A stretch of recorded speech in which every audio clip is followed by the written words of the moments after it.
አንዳንድ ጊዜ የሰው ልጅ ህይወት እንደ ጸዳይ ጠዋት አብቦ ድንገት እንደ ክረምት ማታ ይጨልማል። ትናንት በጤና ሲራመድ የነበረው እግሮን ዛሬ ከመሬት መንቀል ይከብዶታል። ያሰቡት ይጨናገፋል፣ የገነቡት ይፈርሳል። ጠዋት ከእንቅልፎ ሲነቁ ያረፉ ሳይሆን ሌሊቱን ሙሉ በሙሉ ከማይታይ ቅርጽና ቀለም ከሌለው ጠላት ጋር ሲዋጉ ያደሩ ይመስል ከባድ የነፍስ የስጋ ድካም ይሰሙታል። ገንዘብ ያገኛሉ፣ ግን የት እንደገባ እንዴት እንደተነነ አያውቁም። በረከት ከእጆ ላይ ሸሽቷል። ሰዎችን በንጹህ ልብ ይወዳሉ፣ ግን ያለምንም ምክንያት ሰዎች ይርቆታል። ዶክተር ዘንድ ሄደው ይመረመራሉ።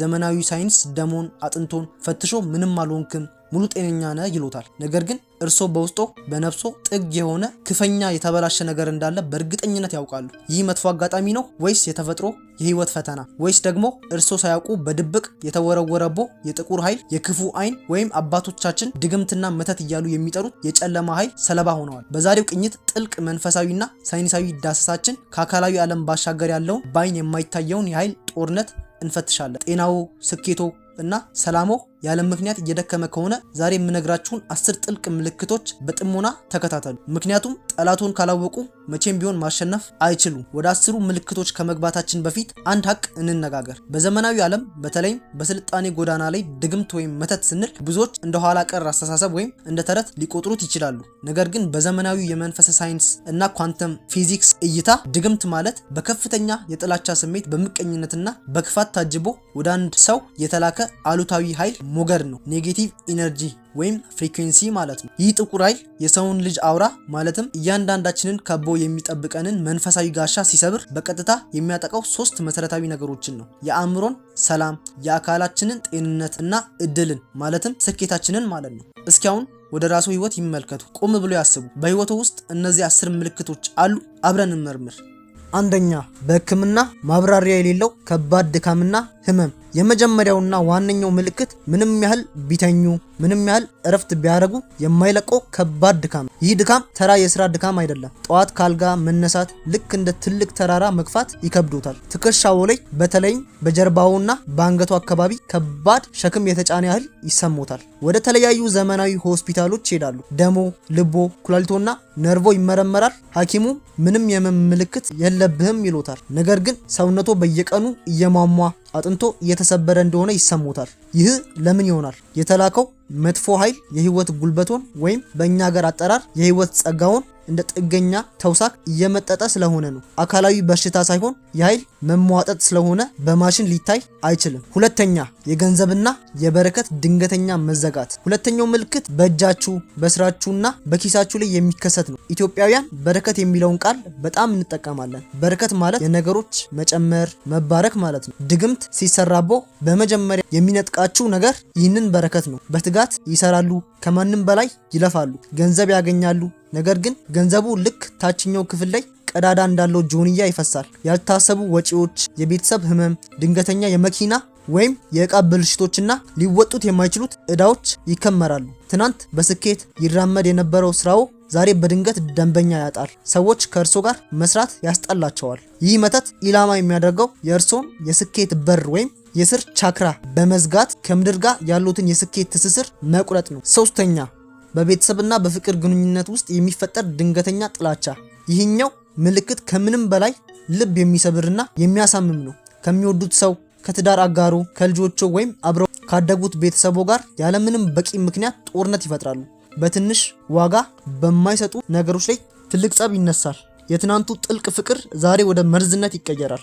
አብራችሁ ቡና ስትጠጡ ማድ ስትካፈሉ የነበረው ሰላም ጠፍቶ ሲያዩዋቸው ያናድዶታል፣ ሲያዩት ይጠሎታል። በቤት ውስጥ ሰላም ሙሉ በሙሉ ይጠፋል። ይህ የሚሆነው መጥፎ ኃይሎች በሚፈጥሩት የድግግሞሽ መዛባት ምክንያት ነው። የእርሶ ንግግር ለእነርሱ እንደ ስድብ፣ የእነሱ ንግግር ለእርሶ እንደ ንቀት ሆኖ እንዲሰማው ያደርጋል። የድግምት አንዱ ዋና ዓላማ ሰውን ከሚወደው ነጥሎ ብቻውን አስቀርቶ ማጥፋት ነውና። እስከዚህ ሰዓት ድረስ በጥሞና እያዳመጣችሁኝ ከሆነ ምናልባት ከነዚህ የመጀመሪያ ምልክቶች አንዱን ወይም ሁለቱን በህይወቱ አስተውሎ ይሆናል። ግን ቀጣዮቹ ምልክቶች መንፈሶ ከማይታየው ዓለም ጋር እያደረገ ያለውን እጅግ የከፋ የሞትና የሽረት ትግል የሚያሳዩ ናቸው። ንቃተ ህሊናዎ እየጨወኸ ነው። በጥሞና ይከታተሉ። አራተኛ፣ ያልተለመዱ ተደጋጋሚና አስፈሪ ህልሞች። በመንፈስ ሳይንስ እንቅልፍ ማለት የነፍስ ጉዞ ነው። አካላችን ሲያርፍ ነፍሳችን ወደ ረቂቁ ዓለም ትጓዛለች። ነገር ግን በህይወቶ ላይ የጥቁር ኃይል ጥላ ካረፈ ይህ ጉዞ ወደ አስፈሪ ቅዠት ይቀየራል። በህልሞ ጥቁር እባብ ሲናደፉት፣ ጥቁር ውሻ ሲያባርሩት፣ ወደ ጥልቅ ገደል ሲወድቁ፣ በጭቃ ውስጥ ሲሄዱ ወይም የሞቱ ሰዎችን በተደጋጋሚ ያልማሉ። ከነዚህም አልፎ ሌሊት ስሊፕ ፓራላይሲስ ወይም በእኛ ሀገር ጋኔን አፈነኝ የሚባለውን ክስተት በተደጋጋሚ ያጋጥሙታል። ለመነሳት ይሞክራሉ፣ አይችሉም። መጮህ ይፈልጋሉ፣ ግን ድምፅ አይወጣውትም። በክፍሎ ውስጥ ጥቁር ጥላ ይመለከታሉ። ይህ ተራ ቅዠት ሳይሆን የንቃተ ህሊናዎ የተቃረበን መንፈሳዊ አደጋ እያሳወቁት ያለበት የማስጠንቀቂያ ደወል ነው። 5ኛ በቤት ውስጥ የሚሰማ ከባድና ታፍኖ የሚይዝ አየር። ቤቶ ከውጭ ዓለም ጫጫታ የሚያመልጡበት የሰላም ማረፊያ መሆን ሲገባው ልክ የውጭ በር ላይ ሲደርሱ ልቦ መምታት ይጀምራል፣ መጨነቅ ይጀምራሉ። የቤቱ አየር ከባድና የሚያፍን ይሆናል። ብርሃን እንኳን በደንብ የማይገባ ይመስላል። በተለይ የቤት እንስሳት ካሎት እንደ ውሻ፣ ድመት ወይም በግ ያልተለመደ ባህሪ ያሳያሉ። ባዶ ቦታ ላይ ትኩር ብለው ይመለከታሉ፣ ይጮሃሉ ወይም ተሸማቀው ይደበቃሉ። እንስሳት ከኛ የሰው ልጆች በተሻለ የኃይል ሞገድንና ረቂቅ ፍጡራንን ማየትና መለየት ይችላሉ። ቤቱ የጭንቀት ቀጠና ይሆንቦታል። 6ኛ ምክንያታዊ ያልሆነ ከፍተኛ ፍርሃትና ጭንቀት። ብቻውን ሲሆኑ በተለይ ማታ ላይ የሆነ ሰው ከኋላው የቆመ ወይም ትኩር ብሎ የሚመለከተው ይመስሉታል። ማንም ሳይኖር ኮቴ ይሰማውታል። በራስ መተማመኖ ሙሉ በሙሉ ይጠፋል። ይህን ሁኔታ ዘመናዊ ሳይንስ ፓራኖያ ወይም ከፍተኛ ጭንቀት ሊለው ይችላል። ነገር ግን በመንፈሳዊ እይታ የእርሶ መንፈሳዊ ጋሻ በመዳከሙና በመቀደዱ ምክንያት ሌሎች ዝቅተኛ የሆኑ አሉታዊ ኃይሎች ወደ ክልሎ መግባታቸውን የሚያሳይ ግልጽ ምልክት ነው። 7ኛ እቃዎች ያለ ምክንያት መሰበርና መበላሸት። ይህ ምልክት ብዙ ጊዜ ሰዎችን ግራ ያጋባል። በቤቶ ውስጥ ያሉ የኤሌክትሪክ እቃዎች፣ አምፖሎች ቶሎ ይቃጠላሉ። ስልኮ ያለ ምክንያት ይበላሻል። ቴሌቪዥን ወይም ፍሪጅ ድንገት ይቃጠላል። ብርጭቆ፣ ሲኒ ወይም ሳህን ማንም ሳይነካው ወይም ከምንም ተነስቶ እጆ ላይ ይሰበራል። ይህ ለምን ይከሰታል? ከፍተኛ የሆነ አሉታዊ ኃይል ኔጌቲቭ ኢነርጂ በአንድ ቦታ ላይ ወይም በሰውነቶ ዙሪያ ሲከማች የኤሌክትሮማግኔቲክ መስክን ይረብሸዋል። ይህ ረብሻ ደግሞ በቀጥታ ቁሳቁሶች ላይ አካላዊ ጉዳት ያደርሳል። መንፈሳዊ ኃይል ወደ አካላዊ ዓለም ሲመጣ የሚያሳየው ጫና ነው። አሁን ወደ መጨረሻዎቹ 3 ምልክቶች ደርሰናል። እነዚህ ምልክቶች በህይወቶ ውስጥ ከታዩ ጥቃቱ የላኛውን ጋሻውን ጥሶ ስር ሰዶ ወደ ውስጣዊ ማንነቶ ወደ ነፍሶ ማዕከል ዘልቆ ገብቷል ማለት ነው። ይህ የመጨረሻው የውጊያ ምዕራፍ ነው። 8ኛ ራስን ከሰው ማግለልና የብቸኝነት ስሜት። ጓደኞቹን ይጠላሉ። ከቤት መውጣት፣ ከሰው ጋር መቀላቀል ያስጠሉታል። የሰርግ ወይም የሀዘን ጥሪ ሲመጣ ይደብሩታል። ስልክ ሲደወልሎ ለማንሳት ይጨነቃሉ። ስልኩን ያጠፋሉ። የተወረወረቦ ክፉ ኃይል ከሚረዶት ከሚያማክሮትና አውንታዊ ኃይል ከሚሰጡት ሰዎች ሆን ብሎ እንዲነጠሉ ያደርጎታል። ምክንያቱም በጨለማ ውስጥ ብቻውን ሲሆኑ ማንም አጋዥ ሳይኖሮት በቀላሉ ሊያጠፎት አእምሮን ሊቆጣጠረው ይችላልና። 9ኛ የመልካም ጠረንና የውበት መቀየር። ይህ በእኛ ባህል ሞገስ ማጣት ይባላል። ነገር ግን ብዙ ጊዜ በግልጽ አይነገርም። ድግምት ወይም ጠንካራ የክፉ አይን ሲኖር የሰውነት ውጫዊ ገጽታ ይቀየራል። ምንም ያህል ንጽህናውን ቢጠብቁ፣ ዘመናዊ ሽቶ ቢጠቀሙ የሆነ የማይመች የእርሶ ያልሆነ ጠረን በሰውነቶ ላይ ይፈጠራል። ፊቶ ላይ የነበረው ብርሃን ይጠፋል። በመስተዋት ውስጥ ራስዎን ሲያዩ ሌላ ሰው እስኪመስሎ ድረስ ፊቶ ይጨልማል፣ ያረጀ ይመስላል። ሰዎች ሲያዩት ፊታቸውን ያዞራሉ፣ ሞገሶ ተገፏልና። 10ኛ የተስፋ መቁረጥና ራስን የማጥፋት ጥቁር ሐሳብ። ይህ 10ኛው የመጨረሻውና እጅግ አደገኛው ደረጃ ነው። ለምን እኖራለሁ? ህይወት ትርጉም የላትም፣ የትም አልደርስም የሚል ጥቁር ሐሳብ ሌሊትና ቀን ይመላለስቦታል። በህይወቱ ያሉትን ቆንጆ ነገሮች፣ ቤተሰቡን፣ ፈጣሪ የሰጡትን ጸጋ ማየት ሙሉ በሙሉ ያቆማሉ። ልነግሮ የምፈልገው ትልቁ ሚስጥር ይህ ነው። ይህ የእርሶ እውነተኛ ሐሳብ አይደለም። ይህ የውጭ ኃይል የተላከቦ መተት በእርሶ ንቃተ ህሊና ላይ የሚዘራው መርዝ ነው። እርሶን በገዛ እጆ እንዲያጠፋ ማድረግ የዚህ ኃይል የመጨረሻ ግቡ ነው። በዚህ ደረጃ ላይ ካሉ አሁኑኑ በዚች ሰከንድ ንቃተ ህሊናውን መቆጣጠርና መንፈሳዊ ውጊያውን መጀመር አለቦት።